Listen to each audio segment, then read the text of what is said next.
અહેમદાબાદ મિત્ર ન્યૂઝની ટોપ 10 ખબરોમાં આપનું હાર્દિક સ્વાગત છે. રેસિડેન્ટ ડોક્ટરોની હડતાળ.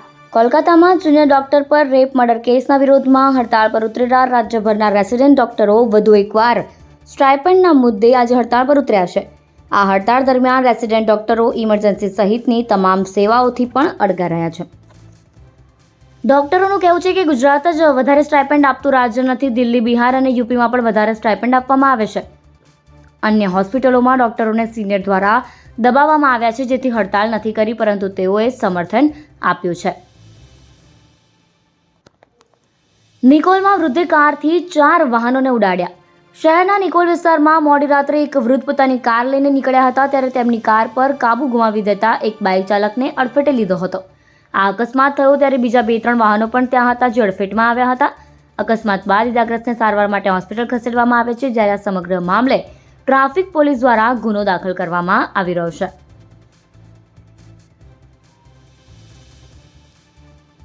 ચાર સિસ્ટમ એકસાથે સક્રિય થવાથી ભારેથી અતિભારે વરસાદની આગાહી.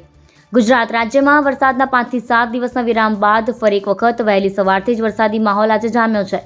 તેવામાં હવામાન વિભાગના જણાવ્યા અનુસાર હાલમાં ગુજરાત પર 4 સિસ્ટમ સક્રિય છે, જેને કારણે રાજ્યના વિવિધ જિલ્લાઓમાં ક્યાંક મધ્યમથી ભારે તો ક્યાંક અત્યંત ભારે વરસાદની શક્યતા છે. ઓડિશા પાસે જે ડિપ્રેશન સર્જાયું હતું તે હાલમાં પૂર્વ પર સક્રિય છે.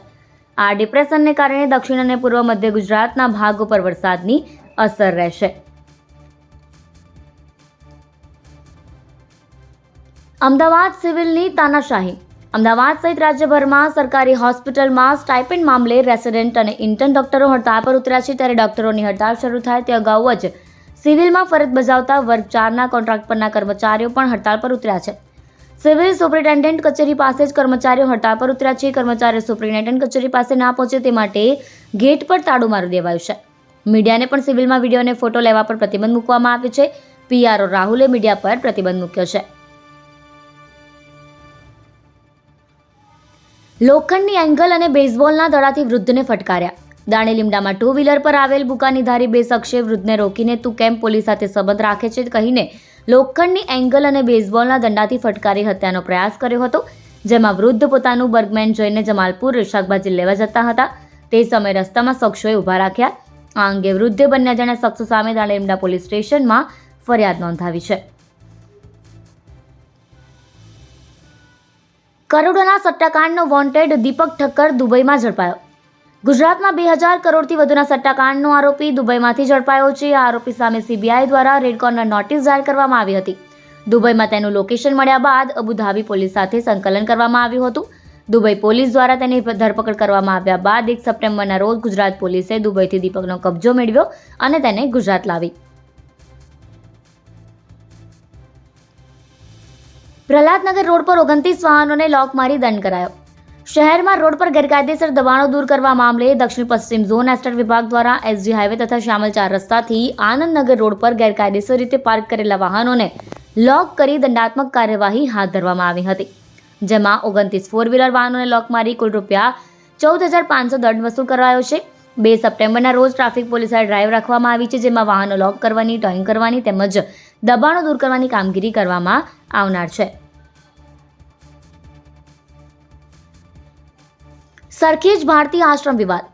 અમદાવાદના સરખેજ વિસ્તારમાં આવેલા ભારતીય આશ્રમમાં ઉત્તરાધિકારીના વિવાદમાં વધુ એક વળાંક સામે આવ્યો છે. આશ્રમના ટ્રસ્ટીઓ અને મેનેજર રામ ગઢવીએ પોલીસની હાજરીમાં ઋષિ ભારતી બાપુ અને વિશ્વેશ્વરી માતા જે રૂમમાં રહેતા હતા તેને ખોલ્યો હતો. સંસારિક જીવન જીવતા વ્યક્તિ જે કપડાં પહેરે તેવા અલગ અલગ કપડાઓ તેમના રૂમમાંથી મળી આવ્યા હતા.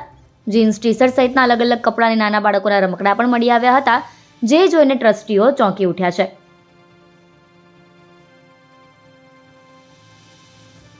અમદાવાદમાં રોડ રિપેરિંગની કામગીરી પૂરપાટ વેગે આગળ વધી. રાજ્યમાં પડેલા ભારે વરસાદ બાદ ઠેર ઠેર રોડ રસ્તા તૂટી ગયા અને મોટા ખાડા પડ્યા છે. રોડ પર પડેલા ખાડાને કારણે વાહન ચાલકો હેરાન પરેશાન થઈ રહ્યા છે. ત્યારે અમદાવાદ શહેરમાં યુદ્ધના ધોરણે રોડ રિપેરિંગની કામગીરી શરૂ કરવામાં આવી છે. મ્યુનિસિપલ કોર્પોરેશનના હોટમિક્સ પ્લાન્ટમાંથી ડામરનો ઉપયોગ કરી રોડ રસ્તા સરખા કરવામાં આવી રહ્યા છે. પૂર્વ વિસ્તારમાં ઓર્ડર ફાયર સ્ટેશનના રોડ, વસરાલ, સુરધારા, સામ્રાજ્ય રોડ, નગરમાં Bhairavnath road, Aavkar hall road, Hirabhai tower road અને સરસપુર પોટલિયા 4 રસ્તા રોડ ઉપર પડેલા ખાડાઓને રિપેરિંગ કરવાની કામગીરી કરવામાં આવી રહી છે.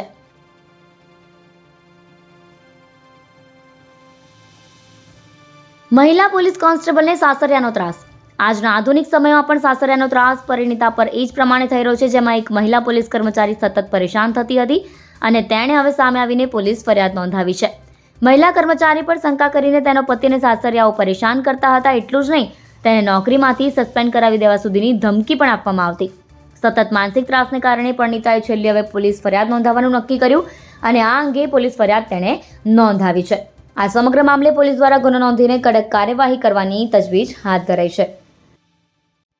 અહેમદાબાદ મિત્ર ન્યૂઝની યુટ્યુબ ચેનલને સબસ્ક્રાઇબ કરો અને બેલ આઇકન જરૂરથી દબાવો, જેથી મહત્વના સમાચાર આપના સુધી જલ્દીથી પહોંચે.